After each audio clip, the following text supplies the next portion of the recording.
Morning Prayer.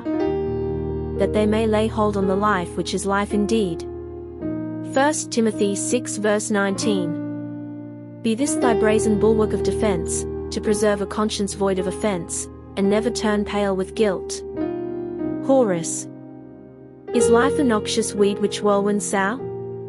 A useless flint o'er which the waters flow? Not so.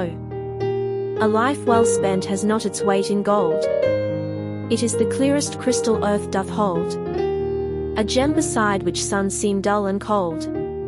Robert Louis Stevenson. Prayer. Lord God, I pray that my life may not be impoverished by neglect, nor burdened with indulgences, but that it may be kept in condition for high endeavors. Grant that I may never be content to rest in satisfaction and ease when I could struggle and accomplish a good work. Amen.